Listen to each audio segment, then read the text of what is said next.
Friends, welcome to the UPSC framing class में आपका स्वागत है। आज का लेक्चर स्टार्ट करने से पहले जिन लोगों ने हमारा चैनल सब्सक्राइब नहीं किया है वे सब्सक्राइब कर ले। आप हमारे यूट्यूब चैनल के अबाउट में जाकर व्हाट्सएप ग्रुप भी ज्वाइन कर सकते हैं और टेलीग्राम चैनल में सभी सब्जेक्ट के आपको नोट्स और पीडीएफ फ्री में मिल जाएंगी। आज हम देखने जा रहे 24 जनवरी टॉप करंट अफेयर्स के कुछ क्वेश्चन।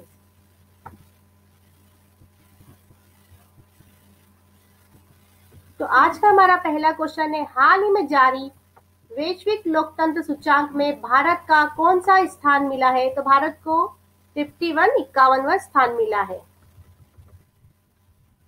ब्रिटिश संस्थान द इकोनॉमिस्ट ग्रुप द्वारा इकोनॉमिक इंटेलिजेंस यूनिट की ओर से 2019 की सूची में भारत को 51वां स्थान मिला है। अगला क्वेश्चन है हमारा,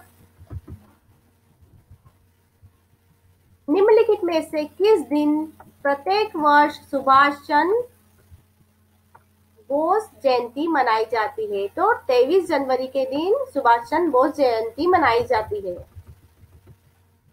23 जनवरी 2020 को सुभाष चंद्र बोस की 123वीं जयंती मनाई गई है। नेताजी सुभाष चंद्र बोस का जन्म 23 जनवरी 1897 में हुआ। कब हुआ दोस्तों? 23 जनवरी 1897 में सुभाष चंद्र बोस का जन्म हुआ और 2020 में 123वीं जयंती मनाई गई है। नेक्स्ट क्वेश्चन है हमारा, हाल ही में किस देश ने दक्षिण एशिया क्षेत्र में पहली बार ई पासपोर्ट की सुविधा आरंभ की है? पहली बार ई पासपोर्ट की सुविधा आरंभ की है। तो बांग्लादेश ने पहली बार ई पासपोर्ट की सुविधा आरंभ की है। बांग्लादेश की प्रधानमंत्री शेख हसीना ने 22 जनवरी 2020 को देश के नागरिक के लिए ई पासपोर्ट सुविधा आरंभ की। बांग्लादेश दक्षिण एशिया में यह सुविधा आरंभ करने वाला पहला देश बन गया है। कौन सा देश बन गया है? पहला देश दक्षिण एशिया में। नेक्स्ट क्वेश्चन की ओर बढ़ते हैं हम। केंद्रीय मंत्रिमंडल ने हाल ही में केंद्रीय सूची में अन्य पिछड़ा वर्ग के भीतर जातियों के उप वर्गीकरण की जांच के लिए गठित आयोग के कार्यकाल को कितना समय बढ़ाने की मंजूरी दी है? तो इसका आंसर है 6 माह। केंद्रीय मंत्रिमंडल ने संविधान के अनुच्छेद 340 के अंतर्गत आयोग ने कार्यकाल को 6 महीने बढ़ाकर 31 जुलाई तक करने का फैसला किया है। कौन सा अनुच्छेद है? 340। ध्यान रखिएगा दोस्तों, ये 340वां अनुच्छेद है। आगे की ओर बढ़ते हैं हम नेक्स्ट क्वेश्चन की ओर। विदेश मंत्री एस जयशंकर ने किस देश में 22 जनवरी 2020 को महात्मा गांधी अंतरराष्ट्रीय कन्वेंशन सेंटर का उद्घाटन किया? नाइजीरिया में। तो इसका आंसर है नाइजीरिया में महात्मा गांधी अंतरराष्ट्रीय कन्वेंशन सेंटर का उद्घाटन किया। विदेश मंत्री एस जयशंकर और नाइजीरिया के राष्ट्रपति महामादाओ इसोफो ने संयुक्त रूप से महात्मा गांधी अंतरराष्ट्रीय कन्वेंशन सेंटर का उद्घाटन किया। महात्मा गांधी के 150वें जन्म दिवस पर अफ्रीका में आरंभ किया गया पहला कन्वेंशन। ध्यान रखिएगा दोस्तों, महात्मा गांधी के 150वें जन्म दिवस पर कहाँ करा? अफ्रीका में आरंभ किया गया है पहला कन्वेंशन सेंटर। नेक्स्ट क्वेश्चन की ओर बढ़ते हैं हम। किस देश ने हाल में ओजोन को नुकसान पहुंचाने वाले रसायन हाइड्रोक्लोरोफ्लोरोकार्बन को चरणबद्ध तरीके से समाप्त किया है? तो इसका आंसर है भारत ने। किसने करा है समाप्त ओजोन को नुकसान पहुंचाने वाले? भारत ने। आगे की ओर बढ़ते हैं हम। दक्षिण अमेरिका के किस देश को हाल ही में G77 समूह अध्यक्षता दी गई है? तो इसका आंसर है गुयाना। 77 की अध्यक्षता 2019 में फिलिस्तीन के पास थी। और G77 की स्थापना साल 1964 में जिनेवा में की गई है।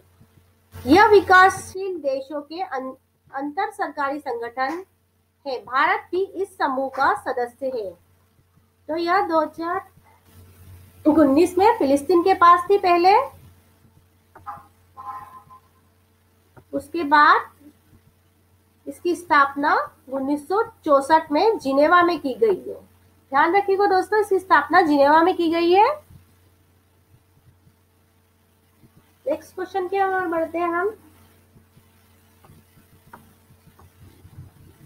हाल ही इस संस्था द्वारा वैश्विक गरीबी उन्मूलन पर ध्यान केंद्रित करने हेतु टाइम टू केयर नामक रिपोर्ट का प्रकाशन किया गया है। तो ऑक्सफैम।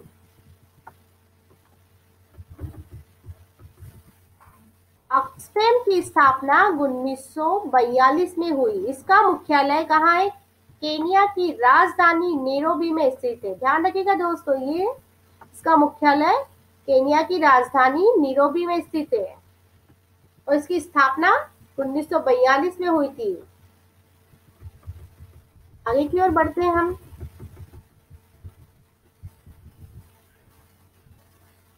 हाल ही में वैज्ञानिकों ने किस देश के मच्छर में पाए गए एक नए वायरस को यादा वायरस का नाम दिया है? तो ऑस्ट्रेलिया ने नाम दिया है यादा वायरस। कौन सा वायरस है? यादा वायरस। इसको नाम ऑस्ट्रेलिया ने दिया है। नेक्स्ट क्वेश्चन की ओर बढ़ते हैं हम।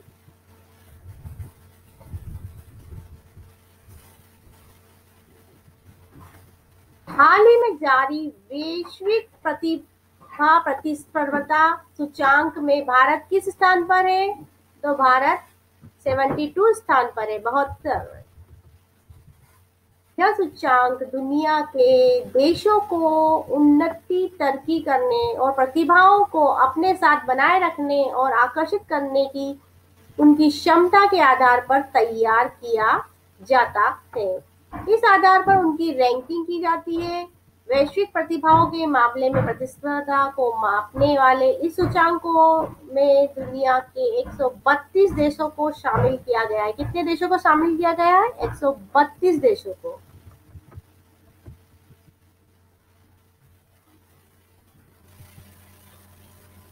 तो ये थे हमारे आज के कुछ क्वेश्चन 24 जनवरी के करंट अफेयर्स की। आपको ये हमारा वीडियो कैसा लगा? प्लीज शेयर, लाइक, सब्सक्राइब करना ना भूले और फीडबैक देना ना भूले। Thank you so much.